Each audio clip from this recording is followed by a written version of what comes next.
Meus amigos, muito bom dia. Eu sou o doutor Antônio Martins Farias, sou contador, sou advogado, moro em Santa Cruz, Capibaribe, e hoje são 28 de novembro de 2025.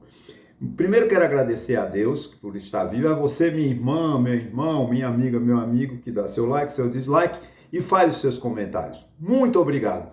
Deixa aqui o meu e-mail, o meu telefone, caso queira entrar em contato comigo, fique à vontade. Aproveito também para dizer que estou muito feliz porque 866 pessoas se inscreveram no meu canal. Muito obrigado e a meta continua. Até o final do ano nós ultrapassamos 1.000 inscritos. Obrigado às 241 pessoas que visualizaram meu último vídeo. Eu começo hoje assim o seguinte: o colapso das instituições brasileiras. Até onde vamos? Vivemos um período de desgaste institucional sem precedente na nossa história recente. A sensação de que todo político é ladrão, embora injusta como regra geral, revela uma verdade incômoda. O povo brasileiro está cansado de abusos, privilégios e uma classe política desconectada da realidade. O Congresso Nacional perdeu a vergonha. Jamais em nossa história recente o Congresso Nacional esteve tão desmoralizado. A Câmara e o Senado simulam uma briga artificial com o presidente Lula simplesmente porque ele tem a prerrogativa de indicar o seu amigo, seu indicado para o Supremo Tribunal Federal, e a Câmara está fazendo briguinha para dizer que está insatisfeita. Mentira de Alcolumbre e mentira de Hugo Mota. São mentirosos picaretas que estão negando ao povo a função do Congresso Nacional, do Senado especificamente, que é rejeitar ou aprovar o indicado pelo presidente da República. A atribuição da indicação do ministro do Supremo Tribunal Federal cabe exclusivamente ao presidente da República. Não tem que o presidente da Câmara, o presidente do Senado dizer que quer A ou B. Isso é inconstitucional, isso é uma vergonha. Por isso, a desmoralização do Congresso Nacional. Nada justifica essa crise fabricada, a não ser os interesses políticos distantes do interesse público, que Alcolumbre e Hugo Mota estão fazendo, e esse centrão, isso é roubo, é desvio de finalidade do Congresso Nacional. O Brasil dos gastos milionários e dos pobres esquecidos. Mesmo com o aumento expressivo dos programas sociais, a pobreza continua praticamente no mesmo lugar, ou até pior. Porque a pobreza não é só de bens materiais, falta de comida, falta de higiene, a pobreza é a falta de educação, a falta de oportunidade como cidadão. A ignorância de um povo é um preço muito alto que os políticos brasileiros são responsáveis. A desintegração, a polarização, que é um desastre, essa polarização política, é consequência da falta de educação do povo brasileiro. Isso é culpa dos políticos, que nunca se interessaram em fazer uma boa educação. Então a pobreza continua elevada e os gastos sociais cada vez maiores. Então, alguém está ganhando com isso, menos o povo. Para você ter uma ideia, segundo Pastore, que em seu artigo no Estadão de 27/11/2025, portanto ontem, conhecido como ontem, os gastos sociais saltaram de 90 bilhões em 2019 para 285,9 bilhões em 2025. E a pobreza não melhorou. Continua mesmo.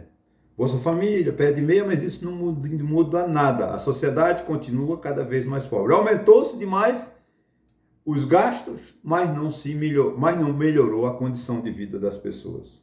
Apesar disso, não houve melhora nos indicadores sociais. Nós temos muita gente passando fome. É claro que a pesquisa do IBGE, ela aponta alguns ganhos. É natural que você sai de 90 bilhões para quase 286 bilhões, tem que haver alguma coisa, mas não está chegando. Esse despeido, essa despesa com gastos sociais não está chegando ao povo. Essa é uma realidade, porque o Brasil continua muito pobre. A sociedade brasileira é pobre. A queda de Bolsonaro, né? Quando um líder quando um líder vira peso. Segundo Júlia do Alíbio do Globo, a prisão de Bolsonaro foi um alívio silencioso para muitos aliados que nunca admitiram isso publicamente. Mas tem gente que está batendo palmas para Alexandre de Moraes, para o STF, e dizendo ao Bolsonaro que está triste. Porque a direita já quer se livrar de Bolsonaro. A violação da tornozeleira eletrônica tornou-se um estupim. A partir desse fato, a direita realmente esqueceu Bolsonaro, e Bolsonaro daqui a uns 6... Ainda vai se falar muito nele, mas daqui a uns 6 meses ninguém lembra mais de Jair Bolsonaro, né? É um político menor, um político que tem que ser desprezado, porque para a história ele foi um desastre, né? Ele não contribuiu para que ele se mantenha na história. O Congresso, outra coisa também, né? O PL larga de mão Bolsonaro, o fim de uma aliança. O PL, liderado por Valdemar Costa Neto, suspendeu o salário de Bolsonaro após o início do cumprimento da sua pena por tentativa de golpe de Estado. Era o mínimo que se esperava, né? Afinal de contas, os recursos dos partidos políticos são do povo brasileiro. Então não era justo que o PL continuasse pagando o salário de mais de 35 mil reais mensais para o Bolsonaro preso, que não está fazendo nada, né?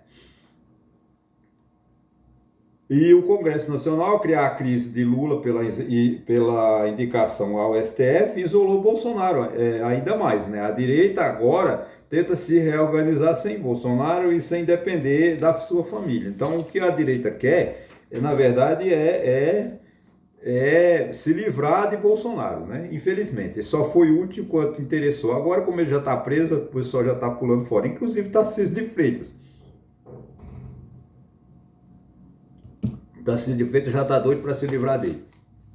Ele perdeu o tamanho político que atribuíram, que ele nunca teve, né? O Bolsonaro, deram a Bolsonaro um poder político, uma importância política que ele nunca teve.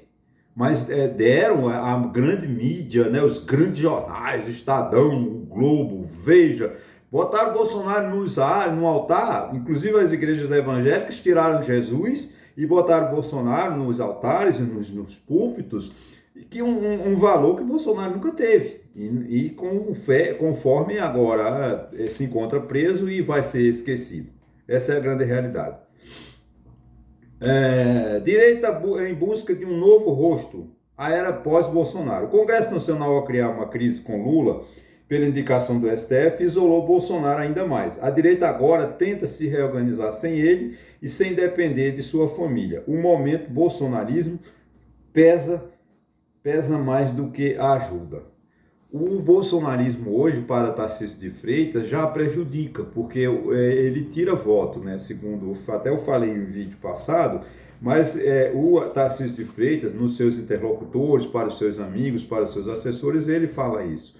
Que ele quer fingir, porque é falso, né? Ele tem uma falsidade, todo político tem que ter um pouquinho de falsidade, e ele tem que dizer para Bolsonaro que é leal, mas na verdade ele está doido que Bolsonaro perca valor, como de fato perdeu, né?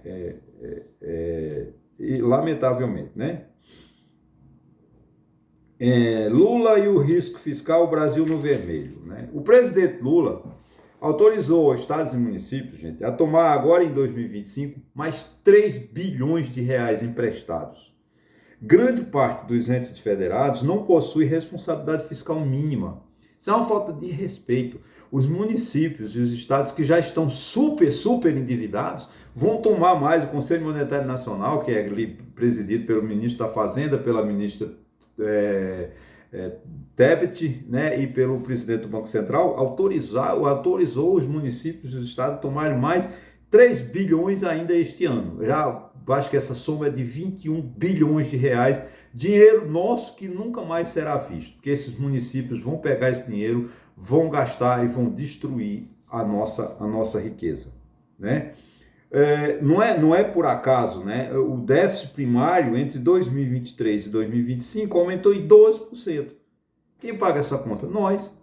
Ah, mas eu não pago porque eu não pago imposto, porque eu só tenho Bolsa Família. Paga sim, sabe por quê? Porque você não tem saúde, você não tem educação para o seu filho, você não tem transporte, você não tem segurança pública. A polícia entra a hora que quer, derruba o seu barraco, porque diz que você é bandido, como é no Rio de Janeiro. Quem mora na favela é bandido para a direita brasileira, para Cláudio Castro e para bolsonaristas, né? Que diz que matar bandido é normal, que é bom. Você paga por isso. Então, realmente, a falta de responsabilidade do governo Lula é injetar mais dinheiro para os municípios, estados endividados, né? Você vê, é uma vergonha. Eu acho que é um absurdo, né? Porque o que falta aos estados é eficiência. Você vê, ontem teve uma super operação envolvendo o Ministério da Fazenda, Secretaria da Receita Federal, Ministério Público, Polícia Civil, e descobriram não, né? Porque todo mundo sabe disso, gente, porque o governador de São Paulo, o governador de Pernambuco, ele conhece todas as empresas, porque cada empresa tem uma inscrição estadual, tem CNPJ. Então, no final do mês, ele sabe quanto aquela empresa sonegou.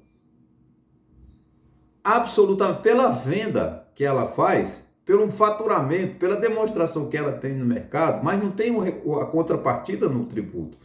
Então, o governador de São Paulo está tirando uma de querendo comprar para ele.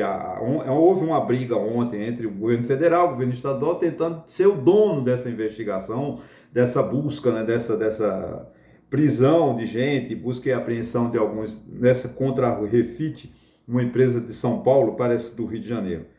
Ela dá um desfalque de 26 bilhões de reais por mês de sonegação tributária. O governo de São Paulo sabia disso há muitos anos. Não faz nada porque quem são os donos? Quem são lideranças políticas que estão influências políticas, empresários que fazem lobby, que promovem encontros, que promove Congresso Nacional e vão deixando. Só que chega uma hora que esgota, né, o limite.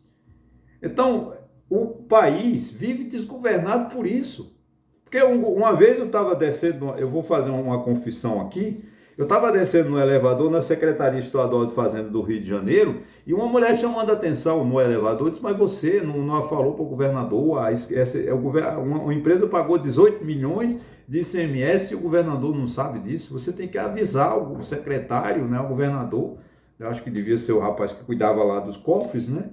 Porque entrou muito dinheiro, mas o secretário de Fazenda não sabia, entrou muito dinheiro, mas ele tem como saber disso. Então essa grande sonegação, ela é de incompetência do Estado. Tá? Então por isso que a gente vai pagar essa conta muito alta.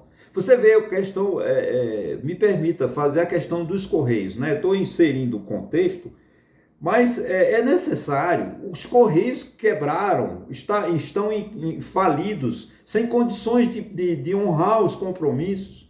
O passivo dos Correios, acho que não sei se já virou, mas ele está precisando de 20 bilhões. Vão injetar mais 20 bilhões. Vamos injetar 20 bilhões para salvar os Correios. Gente, não vai salvar, porque a questão dos Correios é gestão.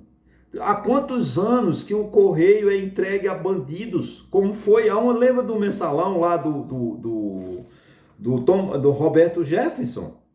Roberto Jefferson era o dono dos Correios naquela época, quando houve aquele escândalo lá com o José Disseu até hoje os Correios continuam. Essa mesma falcatrua no INSS, eles entregaram a diretoria do INSS a políticos. O que eles fizeram? Grandes lobbies, descontar dos aposentados, tirar todo mês 40 reais de um, 40 reais de outro, no final do mês dava 4, 5, 12 milhões. O empréstimo do INSS para crianças, como diz, 12 bilhões de reais, dinheiro perdido. Isso é falta de vergonha, isso é falta de eficiência do Estado. Por isso que o nosso Estado concorre a é um desastre, né? E esses 26, essa onda política de ontem, que foram para a rua, pegaram muita gente, disseram que é um desfalque. O governador de São Paulo, não estou desculpando aqui Tarcísio de Freitas, não, mas todos os governadores sabem quem são os maiores sonegadores do Estado. Eles sabem pela inscrição estadual, pelo movimento, pelo faturamento que as empresas têm, pelo status que os diretores têm, você sabe. É como uma vez Ciro Gomes disse uma coisa muito certa, há muitos anos, eu não tenho como provar isso, que eu não me lembro, mas foi num jornal, ele disse, no cafezinho da Câmara a gente sabe quem está roubando. E é de fato, chegou ali no cafezinho da Câmara, ali naquele Palácio Verde ali, de Ulisses Guimarães por ali, você conversa com o parlamento, não tem inimigo político. Os parlamentares, eles são amigos, até porque tem que ser. Eles são inimigos nas ideias. Eles aparentam inimizade nos microfones, nas TVs, mas eles são amigos. Então lá ali no cafezinho, eles sabem tudo que está acontecendo. E não fazem nada porque não se importa com o povo. Essa é uma grande realidade. Conclusão, um Brasil é encruzilhada, essa é a realidade. O parlamento está desmoralizado, a oposição está fragmentada, o executivo perde a responsabilidade fiscal. O povo cansado observa tudo com indignação crescente. Né? Se o Brasil não reagir rapidamente, aprofundaremos um ciclo de estagnação, descrédito institucional e perda de controle. É hora de vigiar, cobrar e exigir responsabilidade. O poder deve voltar para onde nunca deveria ter saído, para o povo brasileiro. Porque o povo brasileiro não tem mais o poder. Ele é um poder entre aspas. O poder constituinte é do povo. Mas o constituinte reformador, que é esse Congresso Nacional que está aí, começa a reforma a Constituição, reforma, e a Constituição perde a sua essência. Como praticamente essa nossa Constituição de 1988, que é uma Constituição cidadã, uma Constituição democrática, e essa direita ridícula, essa oposição ridícula, então, está tentando desmoralizar a Constituição. Porque quando se faz uma crítica severa, como se faz ao poder legislativo, enfraquecer o poder judiciário, como estão fazendo perante essa questão, essa perseguição aos ministros do STF, eles estão, na verdade, desmoralizando a Constituição, tentando colocá-la abaixo do que ela merece. Mas eles não vão conseguir, porque nosso artigo 5º, nosso artigo 102, nosso artigo 60 ainda tem uma estrutura. Não foi. Agora, no dia que eles mexerem no artigo 60, acabou. Né? No dia que eles mexerem no artigo 5º, acabou a nossa Constituição. Eles alteram muito a Constituição para atender o privilégio deles e para manter a incompetência, o gasto excessivo, o orçamento, ajuste fiscal, tudo reforma constitucional sem necessidade.